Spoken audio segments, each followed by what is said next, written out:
7 cosas que todo apologista católico debe aprender del apóstol Pablo.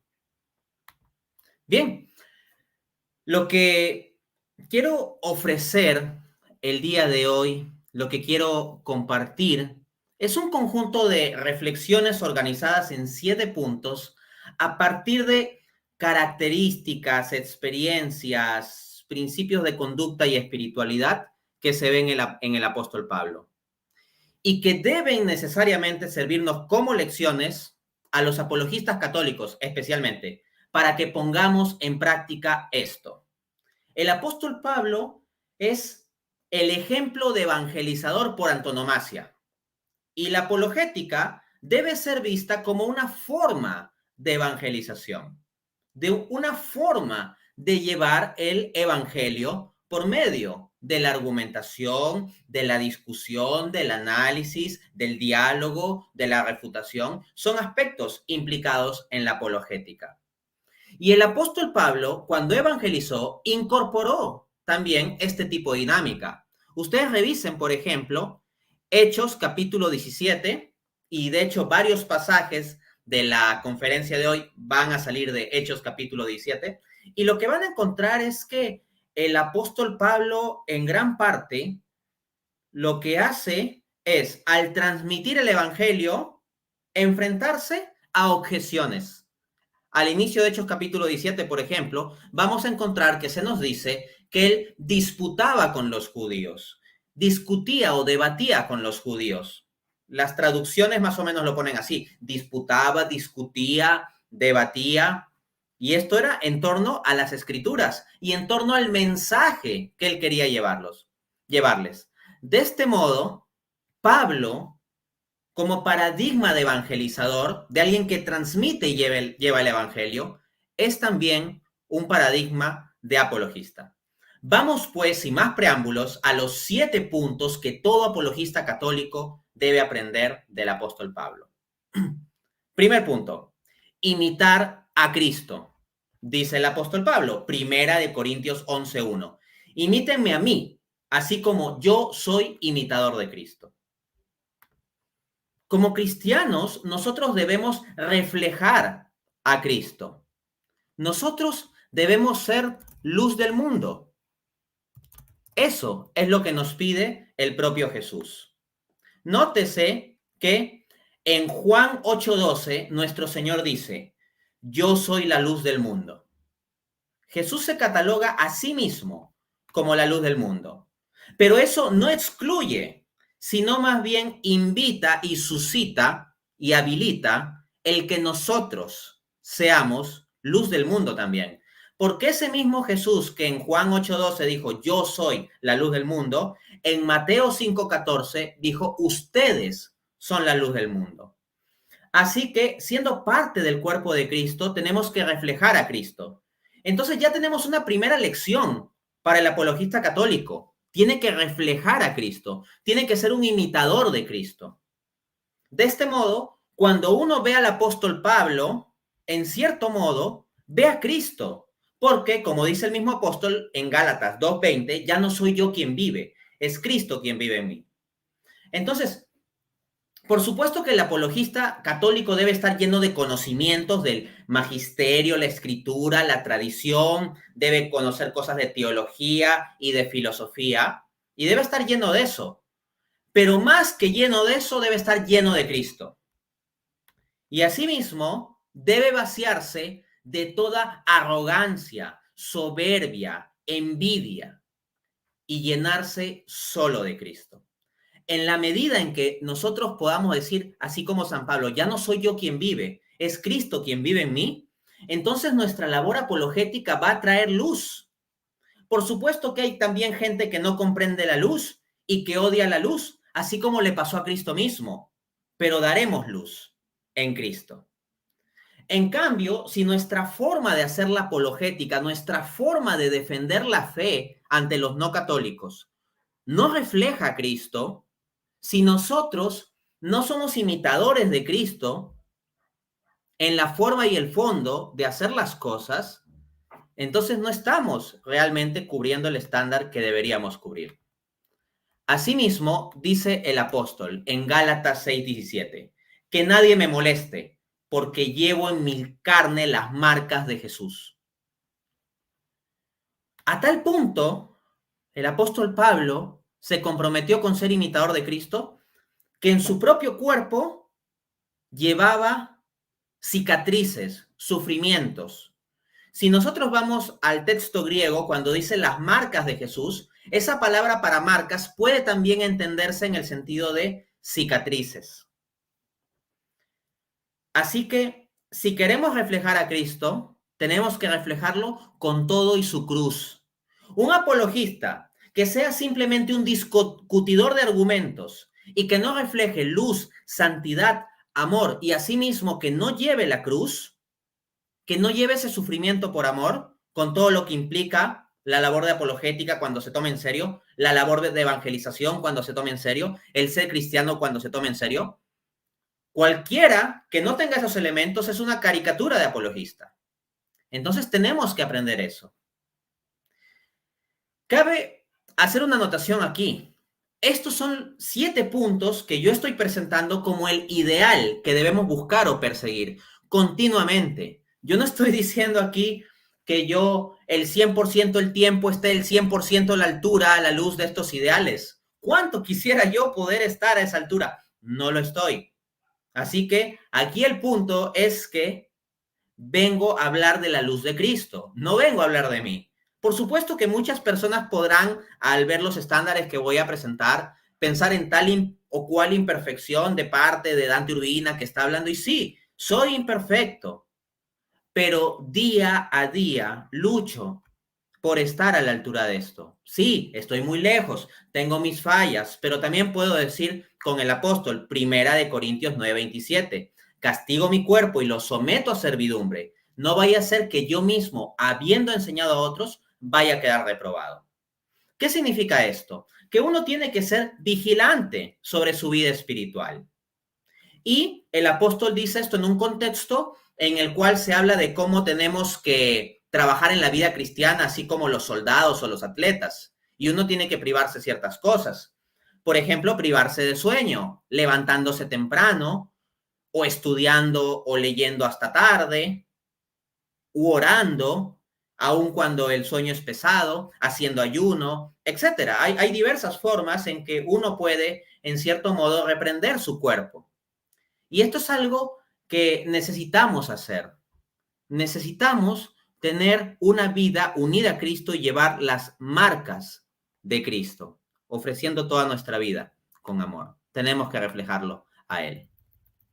Segundo punto, trabajar por la gloria de Dios. Un apologista católico debe trabajar por la gloria de Dios, no por su propia gloria, por la gloria de Dios, así como hizo el apóstol Pablo. Como él dice en Filipenses 2:21, todos buscan sus propios intereses, no los de Cristo Jesús. Hoy en día, en un contexto de redes sociales, los apologistas católicos nos enfrentamos ante la tentación de solo decir lo que es popular, lo que va a generar likes, lo que va a generar clics, lo que va a generar que la gente hable bien de nosotros y que digan, oh, qué bueno es tal persona, o qué agradable, qué simpático, etcétera. O nos metemos en polémicas por el puro hecho de ganar visitas. Es un riesgo al cual estamos sujetos todos. Todas las personas que trabajan en redes sociales, no solo los apologistas católicos. Personas que tengan espacios en redes sociales, en YouTube, TikTok, Facebook, Instagram, etcétera, sean de cualquier perspectiva religiosa o ideológica, católicos, protestantes, teístas, ateos, etcétera, pues nos vemos ante la tentación de simplemente dejarnos llevar por lo que sea popular, por la popularidad. Y podemos caer en el error de buscar solo nuestros propios intereses. Pero aquí quiero prevenir en particular al apologista católico. Puede ser que caiga en el error de buscar sus propios intereses y de estar fundamentalmente interesado en que su canal crezca, que tenga más visitas, que tenga más likes, que se hable más de él. Y si esto sucede, significa que está buscando sus intereses y no los de Cristo Jesús. Y el apóstol Pablo reprende eso. Repito, Filipenses 2:21, que dice, ustedes, todos dicen, ¿no? Todos buscan su propio interés o sus propios intereses, no los de Cristo Jesús. Entonces tenemos que evaluar nuestra propia apologética y preguntarnos en cada momento si estamos buscando nuestros propios intereses o los de Cristo Jesús. Es una labor de cada día. No es que un día uno busca los intereses de Cristo Jesús y ya tiene asegurado para toda la vida que siempre tendrá pureza de intención. No, no, no. Día a día tenemos que hacer la lucha de buscar no nuestros propios intereses, sino los de Cristo Jesús. Dice también el apóstol, Gálatas 1:10, no busco la aprobación de los hombres, sino la de Dios. Si yo quisiera quedar bien con los hombres, ya no sería un siervo de Cristo. Esos que quieren quedar bien con todo el mundo, que quieren estar a la vez bien con Dios y con el diablo, que quieren ser populares para el mundo y al mismo tiempo estar en popularidad con los verdaderos cristianos, van a tener una dificultad, porque como nos enseña a su vez el apóstol Santiago, hay enemistad entre Dios y el mundo. Y lamentablemente hay muchos cristianos mundanos. Lamentablemente, hay muchos cristianos que tienen actitudes y formas de pensar y actuar mundanas. ¿Y qué significa esto? Que cuando el apóstol dice, no busco la aprobación de los hombres, sino la de Dios, lo contrario sería un apologista que maneje las cosas de forma mundana para obtener una popularidad entre los mundanos, incluidos muchos cristianos mundanos, lamentablemente porque los hay, y pues lo que se hace es exacerbar el morbo y punto, ¿no? Y así pues uno hace las cosas para los hombres y gana clics y gana likes y se menciona su nombre, etcétera. Pero tenemos que preguntarnos, ¿eso significa trabajar para Dios? Entonces hay que hacer las cosas para la aprobación de Dios, no para la aprobación de los hombres. Y esto significa que el auténtico apologista católico, si está comprometido con buscar la aprobación de Dios, muchas veces se va a encontrar con la desaprobación de los hombres. Mala señal sería si todo el mundo te aprueba, si todo el mundo te aplaude, si todo el mundo te quiere. Jesús decía, ¿no? Ay de ustedes cuando todo el mundo hable bien de ustedes, porque así sucedía con los falsos profetas. Entonces eso, ¿no? Los falsos profetas, de acuerdo a lo propio que enseña Jesús, le caen bien a todo el mundo. Dense cuenta de eso. Le caen bien a todo el mundo porque tienen la aprobación de todo el mundo. Todo el mundo habla bien de ellos, de los falsos profetas. En cambio, si realmente vas a llevar el mensaje y vas a hacer una auténtica apologética católica, buscando la aprobación de Dios, muchas veces te vas a encontrar con la desaprobación de los hombres. Por supuesto que habrá ocasiones en las cuales tendrás aprobación y cariño, así como también los tuvo el apóstol Pablo, ¿ok? No se dice que nunca vas a tener alguna aprobación, algún cariño, algún apoyo. No, no, eso no es el punto. Pero el punto que sí debe preocupar es cuando todo el mundo nos quiere, todo el mundo nos aplaude, porque eso más bien se parece a los falsos profetas, según el estándar del propio Jesús. Dice también el apóstol en Colosenses 3:23, todo lo que hagan, háganlo de corazón como para el Señor y no para los hombres. Aquellos apologistas católicos que van a un debate, que ¿debaten para Cristo o debaten para los hombres? Aquellos apologetas católicos que dan una charla, ¿dan la charla para Cristo o para los hombres? Ciertamente debemos buscar servir a los hermanos, pero esto es en Cristo y amarlos en Cristo. Y ciertamente serán necesarias instancias como los debates. Como digo, el propio apóstol Pablo también discutía o debatía. Sí, pero hay que tener a Cristo presente. Y a Cristo en primer lugar. Punto 3. Trabajar por la salvación de las almas. El apologista católico debe estar movido por el amor, no por el ego, no por los revanchas, partidismos. No. debe estar movido por el amor. Y si quiere defender la verdad es porque le importa que la gente conozca la plenitud de la verdad para que tenga la plenitud de medios de salvación. De este modo, dice el apóstol en Filipenses 2:5, hay en ustedes los mismos sentimientos que en Cristo Jesús. Como apologistas católicos deberíamos tener en nuestro corazón los sentimientos de Cristo. ¿Y cuáles son los sentimientos de Cristo? Cristo es Dios. Y el mismo apóstol nos informa en 1 Timoteo 2:4 que Dios quiere que todos los hombres se salven y vengan al conocimiento de la verdad. No de una parte de la verdad, no simplemente de un conjunto mínimo de doctrinas esenciales y ya no, la verdad. De este modo, el apologista católico debe estar comprometido con la defensa de la verdad, pero su motivación ha de ser el amor. Hay que defender la verdad con claridad y firmeza, pero siempre con amor. Con amor. Hay personas, claro está, en esta época posmoderna, endulcorada de generación de cristal, que piensan que el amor es endulzar la verdad, como que si el otro está en el error, hallamos un punto medio entre la doctrina católica y lo que dice la otra persona, yo cedo un poco en la doctrina católica y el otro como que cede un poco en su visión no católica y en el medio nos encontramos y así uno es muy amoroso. No, el amor no se trata de diluir la verdad o tratar de llegar a un falso punto medio, se trata de transmitir, pero con la motivación de la salvación de las almas. Así, cuando hay en nosotros los mismos sentimientos que en Cristo Jesús, lo que va a suceder es que vamos a querer la salvación de todos. Y así como Cristo se entregó a sí mismo por la salvación de todos los hombres, sin excepción, nosotros, como apologistas, vamos a querer la salvación de todos los hombres, sin excepción. Dice también el apóstol en Romanos 11, del 13 al 14. A vosotros hablo, gentiles, por cuanto soy apóstol de los gentiles, honro mi ministerio, por si de algún modo puedo provocar celos en los de mi raza y hacer salvos a algunos de ellos. Noten cómo el apóstol Pablo está muy preocupado por la salvación de sus hermanos judíos. Y el apóstol es el apóstol de los gentiles, no de los judíos. Pero dice que honra su ministerio a fin de que tal vez pueda darse el caso de que provoque celos de algunos judíos que digan, oye, mira cómo estos gentiles están yendo a camino de la salvación y nosotros nos quedamos aquí en nuestros legalismos de las meras obras de la ley legalistas. Y en función de provocar esos celos, pues eventualmente algunos de ellos digan, oye, ¿y qué tal si creemos, si cambiamos de vida, si vamos hacia Cristo, etcétera?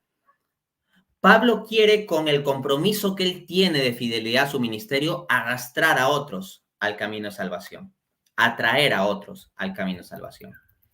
Dice también en 2 Corintios 11, del 2 al 3, los quiero tanto que me abraza un celo de Dios, pues los he desposado con un solo esposo, para presentaros como una virgen pura a Cristo. Pero temo que como la serpiente engañó con su astucia a Eva, vuestros sentidos sean de alguna manera desviados de la sincera fidelidad a Cristo. Mira cómo el apóstol Pablo estaba preocupado de que se mantengan en la fe las personas de las comunidades cristianas. Pablo no simplemente estaba preocupado de ir a hacer más conversos a la fe cristiana, de traer paganos griegos y judíos, ¿no? A la fe cristiana. Ciertamente eso le interesaba y se desvivía por esa labor, pero al mismo tiempo Pablo se preocupaba por los propios cristianos de las comunidades cristianas para que no se desvíen de la fe. Y Pablo temía que a veces surgen falsos maestros dentro de la comunidad cristiana que dicen cosas raras y que son sutiles y engañan, así como la serpiente engañó a Eva. Y Pablo estaba preocupado de que algunos cristianos pudieran caer de la fe dejándose engañar por estos falsos maestros, que surgían hasta de, como digo, dentro de las comunidades mismas. Entonces, Pablo estaba genuinamente ocupado y preocupado por la salvación de las almas, de los que estaban fuera de la iglesia y de los que estaban dentro de la iglesia. Así de grande es el amor que había en su corazón. ¿Y por qué? Por gracia, porque, como el apóstol Pablo mismo decía en Romanos 5:5, el amor de Dios ha sido derramado en nuestros corazones. Y entonces nuestro corazón es el de corazón de Cristo, porque ya no soy yo quien vive, sino es Cristo quien vive en mí. Gálatas 2:20. De tal modo que hay en nosotros los mismos sentimientos que en Cristo Jesús. Filipenses 2:5. Amor a todos, amor absoluto, pleno. Y ese amor conlleva cruz también. Apologista católico, por lo tanto, que no se mueva por un sentimiento sincero de querer la salvación de todos, no es buen apologista católico. Podrá saber algunos argumentos y discutir y argumentar, pero falta lo esencial. Como decía el apóstol, ¿no? Si tuviera todos los conocimientos, pero no tengo amor, pues soy como un címbalo que retiñe, ¿no? Como un metal vacío que hace un ruido seco, por decirlo así. Cuarto punto, estar sumamente preparado.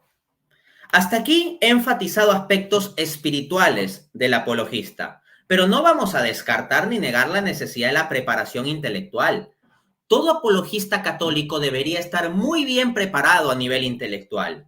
Si un apologista católico viene con argumentos superficiales, no conoce bien las escrituras, no conoce bien las doctrinas de las filosofías o teologías a las cuales se va a enfrentar, no va a ser una buena labor. Uno tiene que estar bien preparado. Y el apóstol Pablo nos enseña esto. En Hechos 22:3 dice el apóstol, soy judío, nacido en Tarso de Cilicia, educado bajo Gamaliel. Quiero que entiendan lo siguiente. En el contexto antiguo no es como que uno iba a una universidad, ¿no? Y yo digo, yo fui educado en Harvard, yo fui educado en Oxford, yo fui educado en Cambridge. No. En el mundo antiguo, la educación superior se tenía con maestros, con sabios. ¿Cuál era el más grande de los sabios judíos de la época de Pablo? Gamaliel. O sea, Gamaliel era el equivalente a Harvard, por decirlo así. Entonces, cuando Pablo dice, yo estudié bajo Gamaliel, es como que hubiera dicho, tengo mi doctorado en teología de Harvard. Entonces, Pablo estaba sumamente bien preparado a nivel académico. Dice también, Hechos 17, el 1 al 3, un pasaje que les hacía yo referencia al comienzo. Llegaron a Tesalónica, donde había una sinagoga de los judíos. Y Pablo, como acostumbraba, fue a ellos y por 3 sábados discutió con ellos, declarando y exponiendo por medio de las escrituras que era necesario que el Cristo padeciese y resucitase de entre los muertos. Nótese lo que dice el pasaje, 3 sábados discutió con ellos, o sea, Pablo entraba en debates. Entonces, si alguno piensa que, Cristo nos llamó a ganar almas, no debates. O sea, sí, es cierto que se nos ha llamado a ganar almas, pero pensar que eso excluye, por ejemplo, el que eventualmente haya que refutar, discutir, debatir, sería un concepto equivocado, porque qué mejor evangelizador, qué mejor hombre en la Biblia que busque ganar almas que el apóstol Pablo. Y ahí vemos que el apóstol Pablo discutía, debatía. ¿Y saben qué conocimiento tenía? La Biblia, conocía muy bien la Biblia. Entonces, él iba contra los judíos de Tesalónica a discutir. ¿Y qué hacían estos judíos en la sinagoga? Le citaban Biblia, le citaban Biblia. ¿Y cómo respondía Pablo? Con Biblia, con las escrituras. Entonces, lo que estamos encontrando es que Pablo definitivamente era un gran conocedor de las escrituras y las utilizaba para fines de debate. Y si uno lee las cartas del apóstol Pablo, ve una cantidad absolutamente enorme, no solo de citas, sino de referencias al Antiguo Testamento. Pablo estaba sumamente preparado en el conocimiento de las escrituras. Así que, apologista católico que se precie de ser tal, debe tener un mejor conocimiento de las escrituras que los protestantes, por ejemplo, con los que discute. No debemos ser menos en nuestro conocimiento de las escrituras. Nosotros tenemos como apologistas católicos que ser más aquellos que conocen bien la escritura, el contexto, los versículos bíblicos, las relaciones entre pasajes, etc.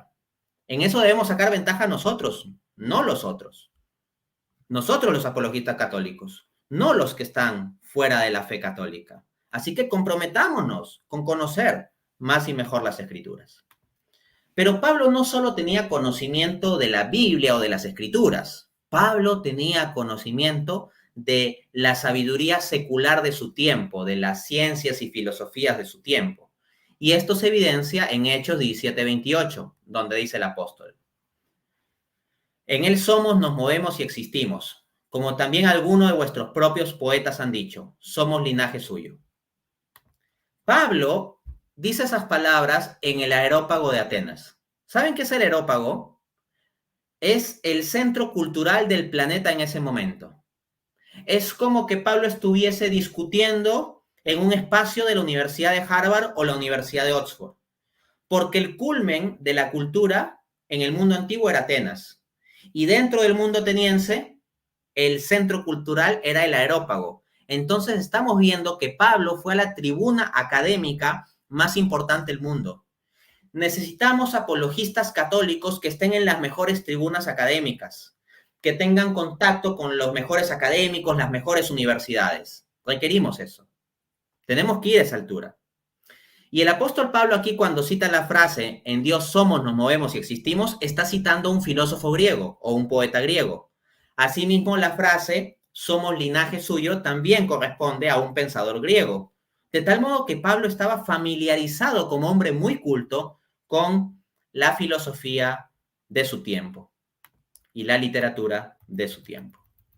El apologeta católico entonces no debe ser simplemente alguien que se sepa unos versículos bíblicos para discutir y ya. Debe tener una cultura genuinamente amplia, incluyendo conocimientos filosóficos e históricos.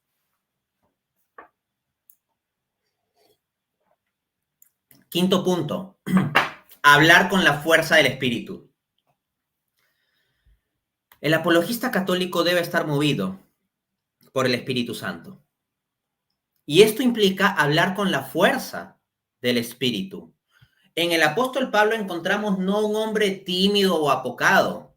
El apóstol Pablo es un paradigma de cristiano. Él mismo decía, repito, 1 Corintios 11:1, imítenme a mí así como yo soy imitador de Cristo. O sea, Dios mismo dispuso que en la escritura conste como referencia de imitador de Cristo a Pablo. Dios quiso eso, que eso conste. Entonces no es una cuestión subsidiaria, baladí o meramente referencial ver qué hacía el apóstol Pablo, ¿no? Y el apóstol Pablo ciertamente fue un hombre humilde, pero hay muchos que se dejan llevar por un concepto endulcorado y falso de humildad, en que el humilde simplemente es el que hoy, el que habla bajito y el que dice, ah, sí, tú tienes la razón, esto es así, sí, yo estoy mal, etcétera. Eso no es la humildad. Eso no es la humildad. Como dice Santa Teresa de Jesús, la humildad es andar en verdad.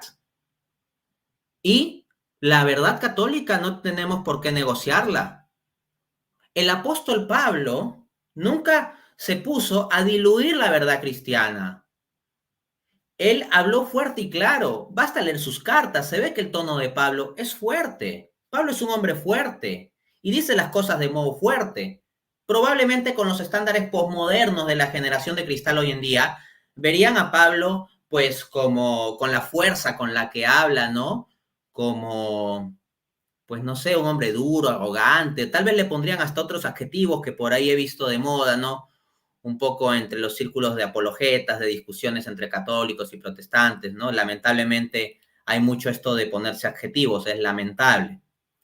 Pero bueno, en todo caso, o sea, como digo, ese falso concepto de humildad, esa falsa apariencia de humildad, no es el caso. Pablo es un hombre que habla con la fuerza del Espíritu.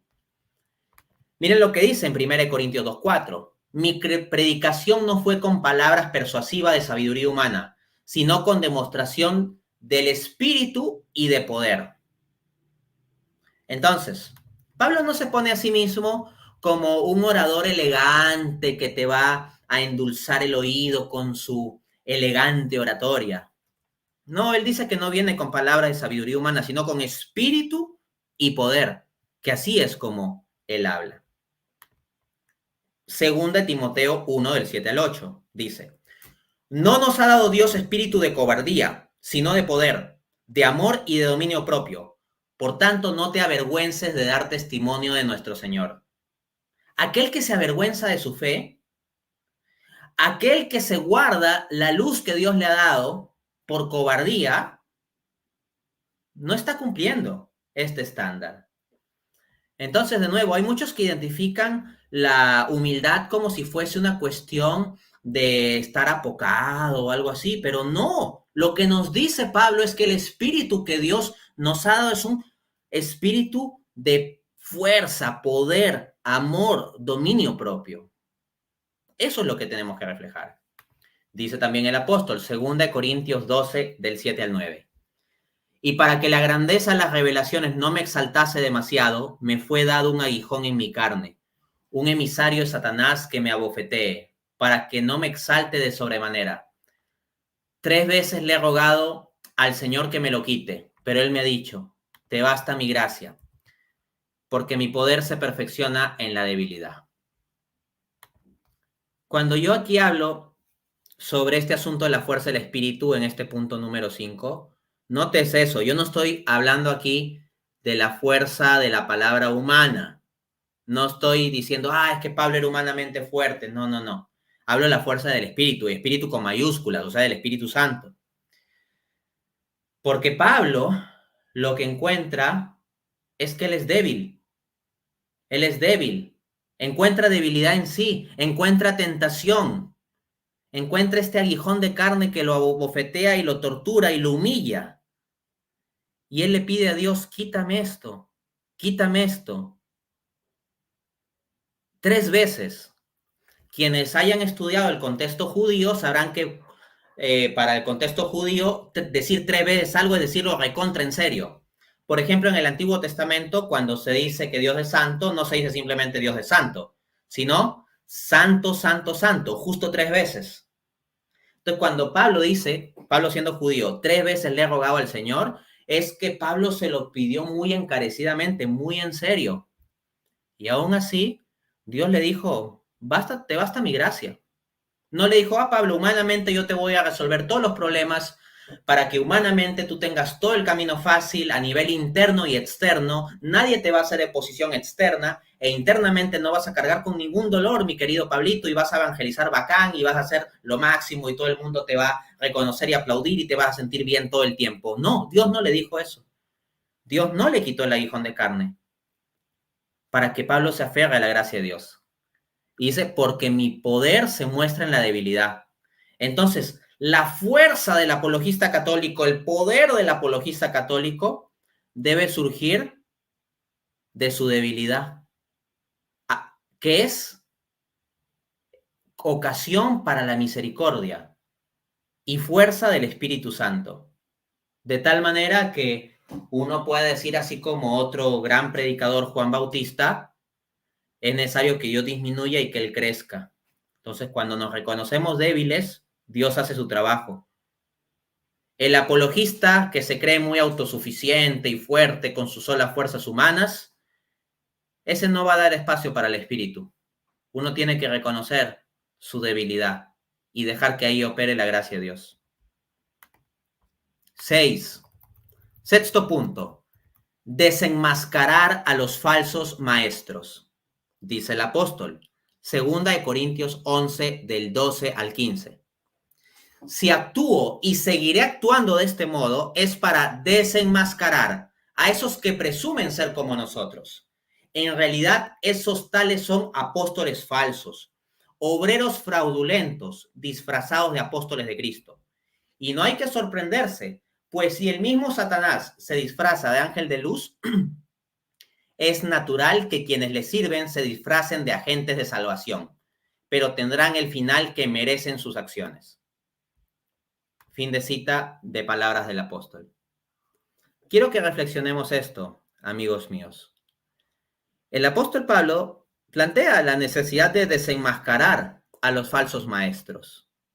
Pero nótese cómo en los versículos siguientes, hablando de esos falsos maestros a los que hay que desenmascarar, como dice el apóstol en el pasaje citado, encuentra que no es absolutamente evidente que estos falsos maestros sean tales, o sean gente mala o gente que engaña. No es evidente. ¿Por qué?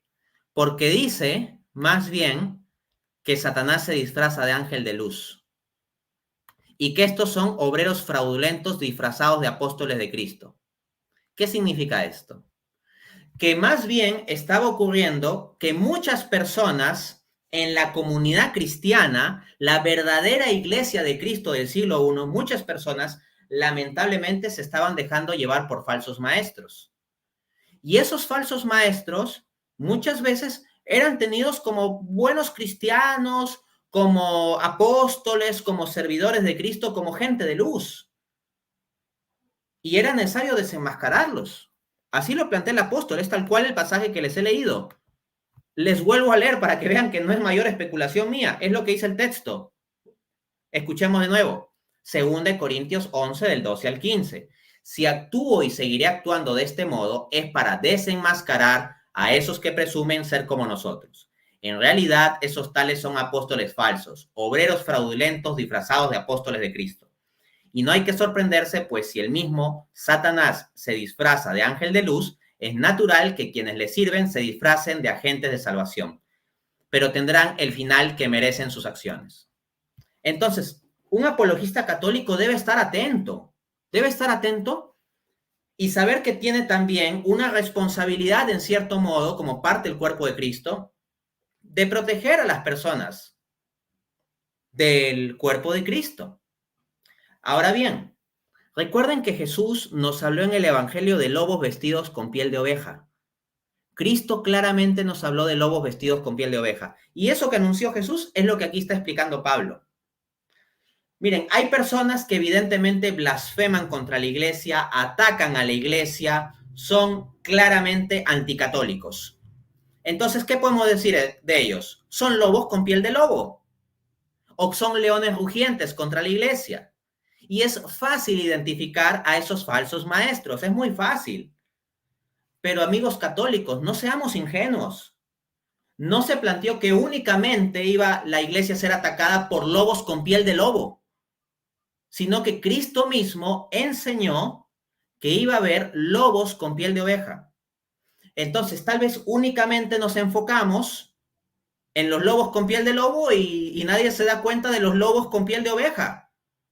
Pero si no somos conscientes de esa realidad, estamos en cierto modo negando a Cristo o negando la palabra de Cristo. Porque Cristo, que es maestro infalible, enseñó que van a venir lobos con piel de oveja. ¿Y qué pasa si no estamos atentos a eso? Que los vamos a dejar entrar al redil. Ah, sí, venga, hermanito oveja, ¿no? Y en realidad es un lobo con piel de oveja y se come a las ovejas. El apóstol Pablo vive esto. Eso que profetizó Jesús, ya Pablo lo vivía en el siglo I. Se encontraba con que en la comunidad cristiana habían unos falsos maestros, pero que había un montón de gente que los aplaudía y los aceptaba y en realidad traían falsa doctrina.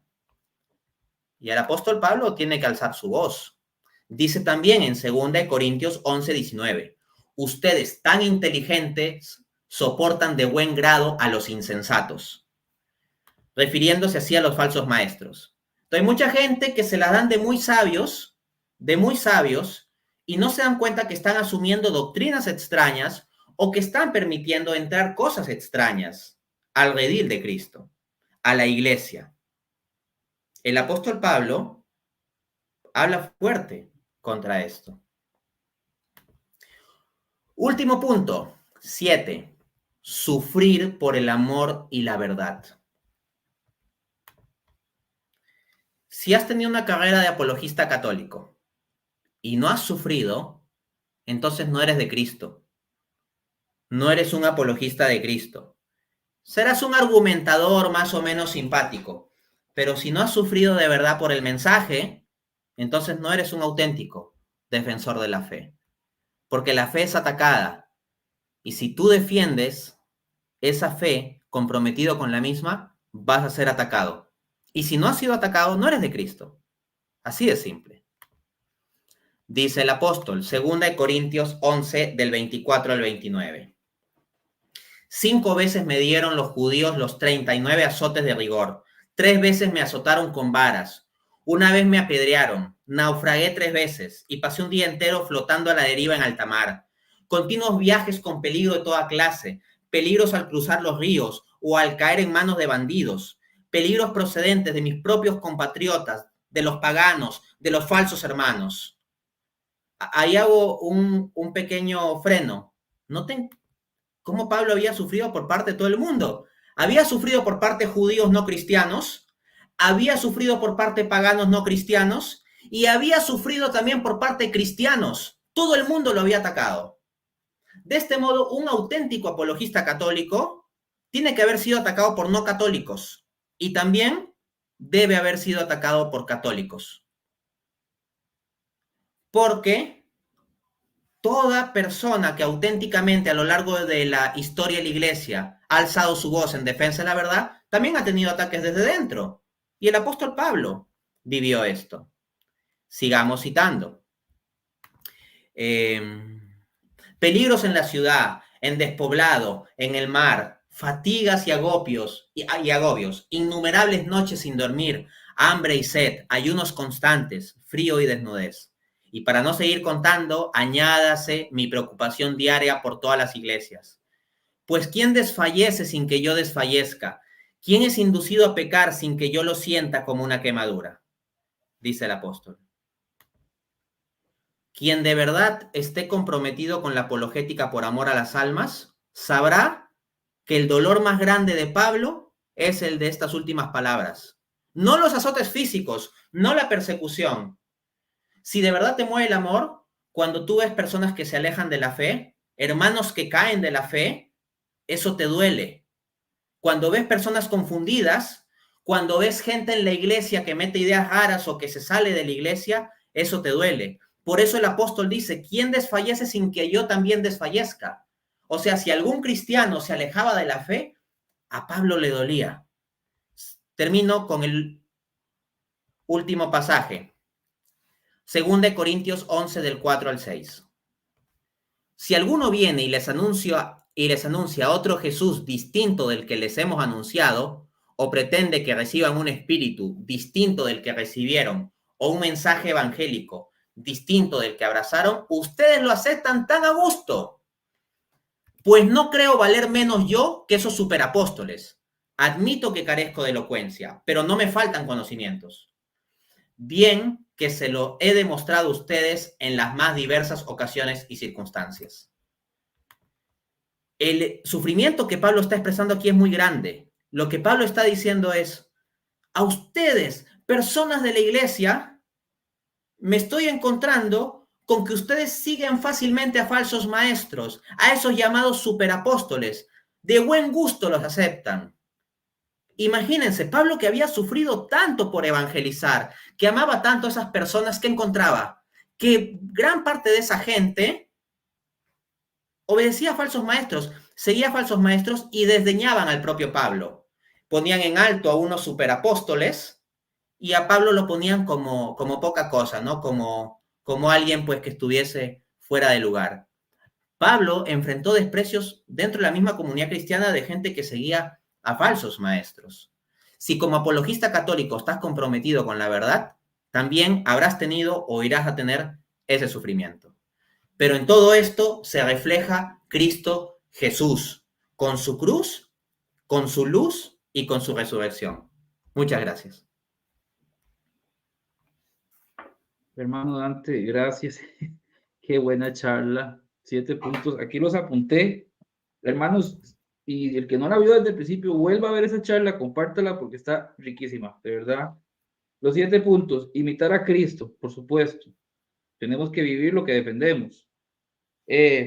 Trabajar para la gloria de Dios. No es para la gloria personal o para que me vean o para fama, porque uy, qué bonito, que no. Tercer punto, trabajar para la salvación de las almas. Al final de cuentas, este es el chiste de todo esto. Salvación de las almas, es el fin último, sino para qué. Cuarto punto, estar preparado, por supuesto, se los digo siempre. Hay que formarse, hermanos. Quinto punto, pelear con el Espíritu Santo, por supuesto, no son nuestras fuerzas. Sexto punto, desenmascarar a los falsos maestros. Uy. Y séptimo punto, sufrir por el amor y la verdad. Y sufrir por cuando los hermanos se alejan. Eso lo hemos vivido. Manito Dante, hay varias preguntas. Bueno, voy a ir por orden de que me han entrado las preguntas. Vos hablabas en el punto sexto de estar preparado, de la importancia de los debates, y precisamente un hermanito que lo quiero saludar cordialmente, que se llama Emanuel Ángel de Argentina, de Córdoba, argentino muchacho que dice que es tu admirador, que vos le has ayudado, que todas las dudas que él tenía, que tu ministerio lo ha ayudado grandemente, que todas sus dudas existenciales, dice Manuel de Argentina. Un saludo cordial a él y a su mamá Alicia. Y te mando una pregunta. Dice que él tiene un amigo agnóstico, dice, si Dios, y que el agnóstico le dice, si Dios existe, seguramente no es de ninguna religión. Entonces él dice, ¿qué puntos se deben abarcar para responder si el Dios cristiano es el verdadero? Ahora que mencionaste que hay que prepararse, me parece que es muy apropiada esta pregunta. ¿Qué le podrías decir? Muy buena pregunta. En primer lugar, sí, enviar un saludo muy especial para el hermano Emanuel Ángel. En esta charla he hablado bastante sobre los sufrimientos del apóstol, pero tiene sus alegrías también. O sea, el apologista católico comprometido tiene también sus alegrías. Así, por ejemplo, uno puede percibir el cariño de Pablo hacia Timoteo o hacia Tito. O sea, así como Pablo siente mucho dolor en su corazón de ver cómo personas se alejan, se pierden, se van con los falsos maestros, asimismo Pablo se siente contento, por ejemplo, de ver a Tito, de ver a Timoteo cómo perseveran, cómo avanzan y les escribe con cariño y les da recomendaciones y les pide que sigan adelante y todo eso, ¿no? Así que ver personas como Emanuel Ángel que eventualmente se benefician del trabajo de uno y quieren comprometerse con Cristo y con esta causa, pues trae alegría. Entonces hay también las alegrías para el apologista, así como el apóstol Pablo tuvo sus alegrías. Yendo a la cuestión, que se diga que si Dios existe no es de ninguna religión. O sea, entendería que lo que se quiere decir a este respecto es que Dios no correspondería a ninguna de las religiones reveladas, ¿no? La cuestión, pues yo la he abordado ampliamente en un libro específico. Yo tengo diversos libros escritos, a quien le interese, ¿no? Los puede buscar en amazon.com, Dante Urbina, y va a haber varios libros. Uno de esos libros se titula ¿Cuál es la religión verdadera? Una demostración racional de en cuál Dios se ha revelado. Podría decir que ese libro, que publiqué en 2018, es una respuesta entera a esa cuestión. O sea, es una respuesta racional desde la razón de por qué la religión cristiana es la religión verdadera, que Dios se ha revelado en la persona de Jesucristo. En concreto, desarrollo 4 argumentos en la parte central del libro, la parte 2. Solo los voy a listar, no los puedo desarrollar porque sería muy amplio. Ustedes pueden encontrar videos en mi canal de YouTube en una lista de reproducción que se llama Apologética Cristiana. Busquen Apologética Cristiana y van a encontrar un montón de videos con argumentación para esto. Pero los argumentos son: 1, la fiabilidad histórica del Nuevo Testamento. 2, la divinidad de Cristo por medio del trilema de Lewis. 3, el argumento histórico para la resurrección de Cristo. 4, el argumento de la milagrosa expansión inicial del cristianismo.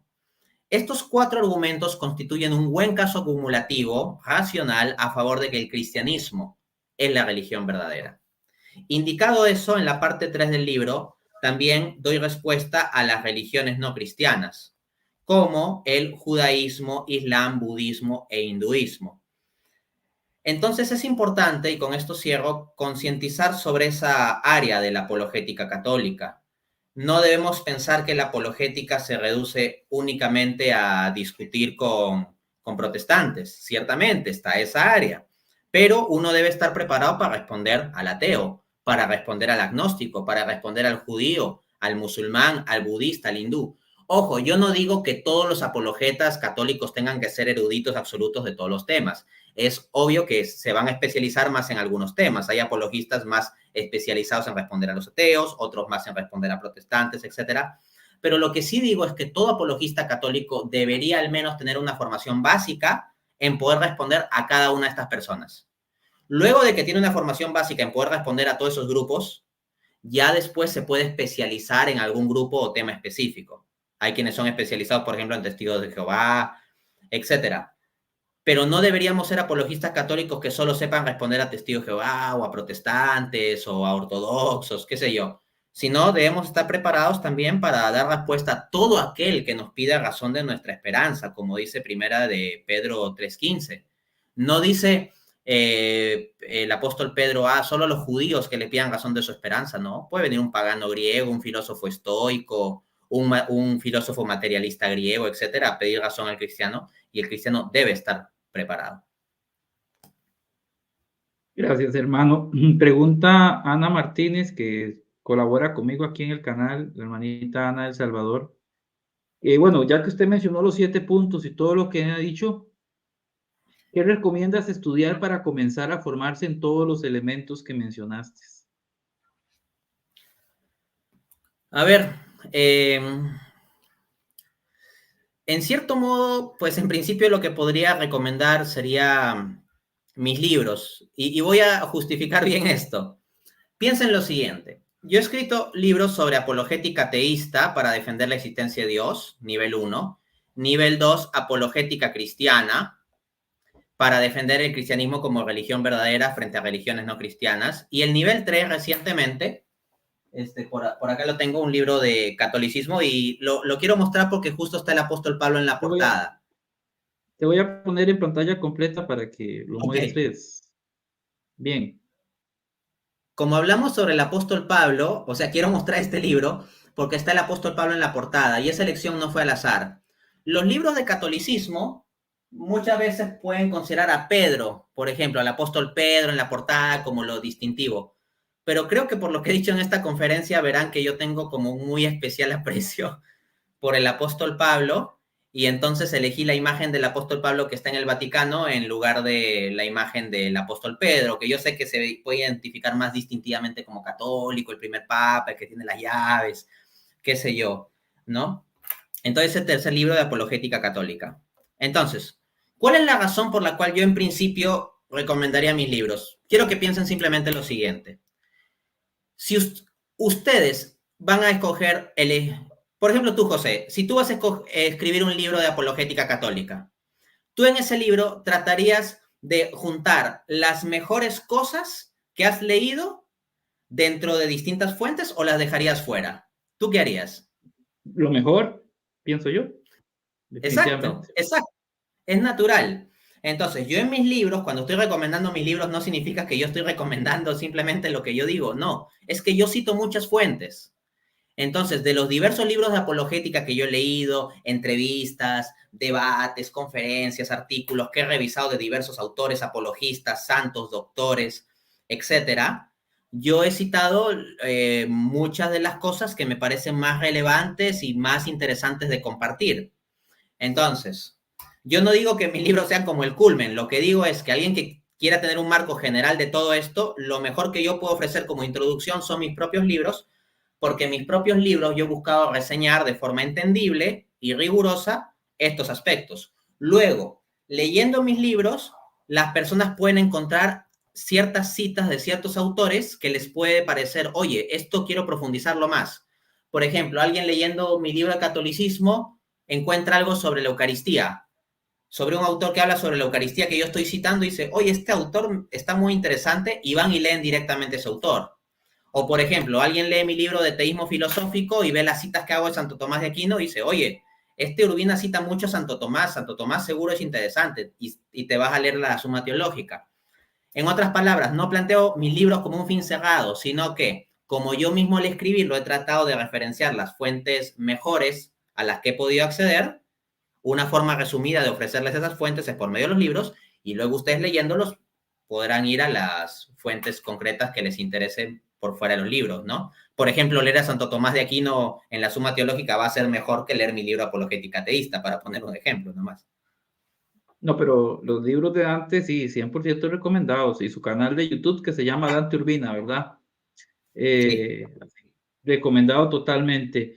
Bueno, ahora que mencionabas al apóstol Pablo, pregunta al hermano José, atención, una pregunta interesante, me parece interesante, que por qué los protestantes hablan más, hacen más énfasis en Pablo incluso por encima de muchos. Ya que mencionaste a Pablo, pues, ¿qué opinarías al respecto?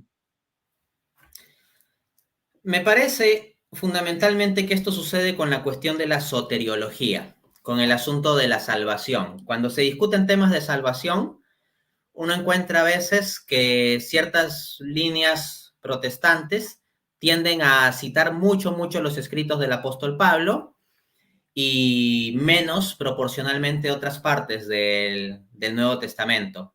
En particular, es como que ven a Pablo como apoyando doctrinas como la justificación por la sola fe, por poner un ejemplo. Entonces citan mucho a Pablo porque supuestamente Pablo habría defendido la justificación por la sola fe. Sin embargo, los propios académicos protestantes en las últimas décadas han hecho surgir lo que se ha venido a conocer como la nueva perspectiva de Pablo. No es exclusiva de protestantes, por si acaso, hay académicos católicos también en la nueva perspectiva de Pablo. Y lo que hayan estos académicos es que en realidad esa noción de justificación que tienen los protestantes reformados no es la que realmente enseña el apóstol Pablo. Y por lo tanto, mucho del entendimiento de protestantes que citan a rajatabla un montón del apóstol Pablo como si justificase su soteriología, es un entendimiento descontextualizado de Pablo. Lo que hacen los académicos de la nueva perspectiva de Pablo es decir, Pablo escribió en un contexto del siglo I de judaísmo, el segundo templo. Hay que analizarlo en ese contexto.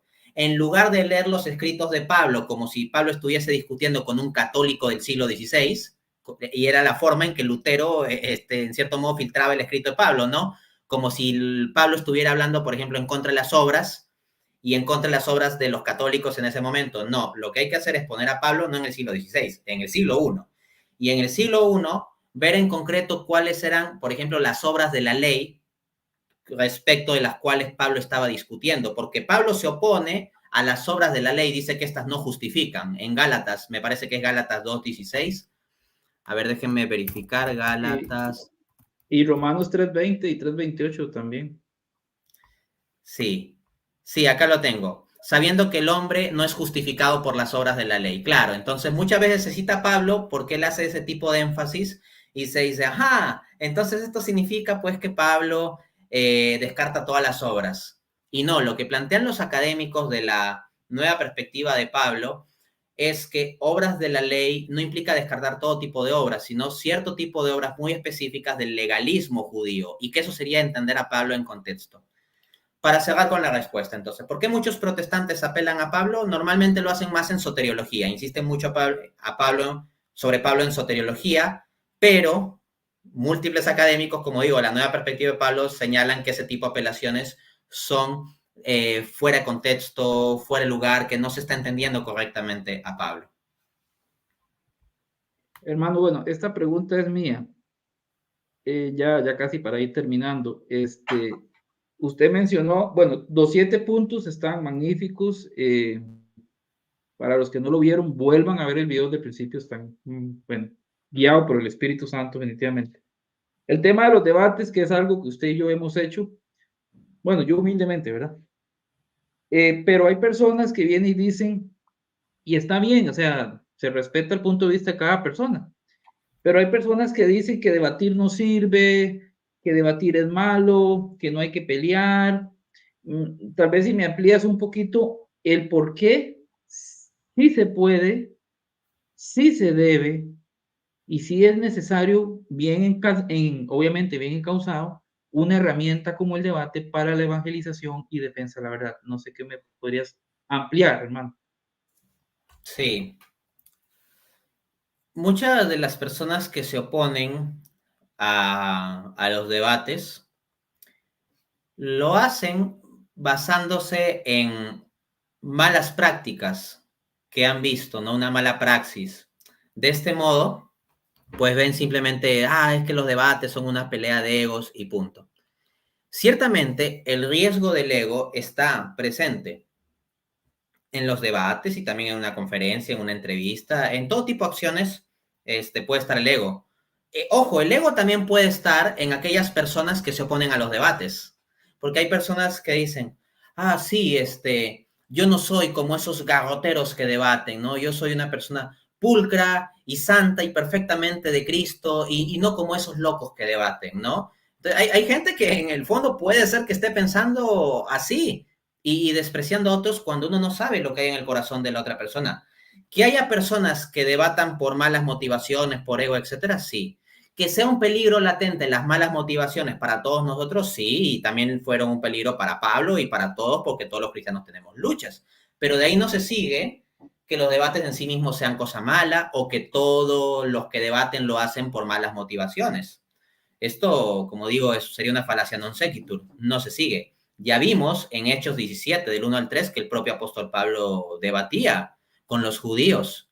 Y asimismo, en la tradición de nuestra iglesia, grandes santos han debatido.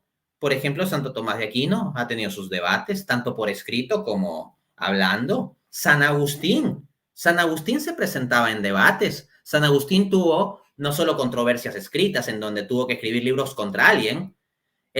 San Agustín no solo escribió contra el pelagianismo, ¿no? Habló contra Pelagio, ¿no? Así tuvo que ser frontal San Agustín. Y San Agustín tuvo debates formales, debates en ambientes estructurados cara a cara. Y hay actas de alguno de esos debates. Por ejemplo, yo me leí hace un tiempo el debate San Agustín contra el hereje Fortunato, un hereje maniqueo. Y ahí está, San Agustín debatía. Entonces, ¿qué vamos a decir? ¿Que San Agustín estaba pecando ahí? ¿O que San Agustín lo hacía solo por ego? ¿O que San Agustín simplemente era un, no sé, que se le va a poner algún adjetivo a San Agustín porque entraba a debatir y muchas veces tenía que ser frontal? No, entonces, desconocer la tradición de la iglesia es lo que llevaría a alguna persona a decir eso. Repito, que haya gente que lleva mal los debates, sí, así como hay gente que maneja mal el automóvil. Y no por eso decimos que no hay automóviles, ¿no? Nadie dice esa locura. Pues no vamos a decir que no sirven los automóviles, ¿verdad? Podría agregar ahí la carta de San Jerónimo al vídeo, por ejemplo, ¿verdad? Que es bien fuerte, bien tremenda esa carta. Hermanito Dante, ¿cómo pueden los hermanos conseguir tus libros y dónde te pueden seguir, tu canal, tus redes, también para que los hermanos están preguntando en el chat? Sí, mis libros simplemente ponen en Amazon, www.amazon.com, Dante Urbina, y les van a salir mis listados de libros. Se pueden adquirir en físico o en virtual. En virtual viene lo mismo, más barato. Ustedes acceden al mismo contenido a menor precio, ¿no? Hay gente que le gusta tener físico, pues bien, ¿no? Yo procuro poner los libros a precios accesibles. Ya otro tema es el envío de Amazon. Eso sí, a veces puede costar más dependiendo del país. Por eso digo la opción de lo virtual. Fuera de eso, de forma absolutamente gratuita, hay horas de horas de horas de horas de material apologético en mi canal de YouTube, Dante A. Urbina. Ahí pueden explorar las listas de reproducción y ver los temas que más les gusten. Pueden ver los debates también, hay una lista de reproducción de debates. O mi página web, www.danteaurbina.com. Tengo varios artículos escritos ahí sobre diversas temáticas que pues les pueden servir, lo pongo a disposición. Bueno, hermano, pues darte las gracias una vez más por darnos esta charla tan bonita, tan enriquecedora en mi canal. Esta es tu casa. Yo sé que es difícil, Dante pasa muy ocupado. Dios me regaló una horita y de verdad que, pues, darle las gracias infinitas, ¿verdad, Dante? Que Dios te bendiga, que Dios bendiga a tu familia, tu ministerio. Tuve el gusto de conocerte en persona en Costa Rica y espero que no sea la última vez que te pueda saludar en persona. A los hermanos que estuvieron en vivo, los que lo vayan a ver después, dejen su like, compartan este video. Este video es de verlo varias veces. Y como yo, que estuve apuntando. Entonces, no sé, hermano Dante, algo que quieras darnos ya para, como palabras finales en este programa tan bonito. Sí, se ha presentado 7 puntos que todo apologista católico debe, pues, imitar del apóstol Pablo, así como él es imitador de Cristo, tal como se estableció en el primer punto. Entonces, cuando nosotros ponemos nuestra propia vida frente al estándar de Cristo, y en este caso, para fines de esta conferencia, frente al estándar de lo que nos ha mostrado este gran imitador de Cristo, que es el apóstol Pablo, vamos a encontrar deficiencias. Vamos a encontrar que en determinadas áreas, tal vez no en todas, pero en alguna de las áreas, en al menos alguna medida, o tal vez en todas también, podemos estar faltos de llegar al estándar al que deberíamos llegar. Entonces, lo que nosotros debemos hacer es también preguntarnos eso. No solo examinar estos puntos para decir, ajá, a tal otro apologista es al que le falta este punto y este punto y este punto, ¿no? Pensemos en nosotros mismos también. Para mí esta conferencia, o sea, es una amonestación, es como que yo en cada uno de los puntos así me estoy amonestando a mí mismo. Pero de eso se trata, de que tengamos un amor tan grande por la verdad que seamos capaces de decir incluso las palabras que nos condenan. Lucho día a día por estar a la altura de esto con la gracia de Dios y eso es una lucha diaria. El apóstol Pablo decía también, el que crea estar de pie tenga cuidado que no caiga. Si alguno escuchando esta charla encuentra que en general está más o menos bien cumpliendo estos estándares, tenga cuidado con el orgullo, no vaya a ser que se diga, yo estoy cumpliendo bien estos estándares y de repente termine cayendo, ¿no? Entonces nosotros tenemos que perseverar y saber reconocer nuestra debilidad. Pero sabiendo reconocer nuestra debilidad es que Dios va a trabajar, porque como ya dijimos, Dios le respondió a Pablo en 2 Corintios 12, te basta mi gracia, porque mi fuerza se muestra mejor en la debilidad.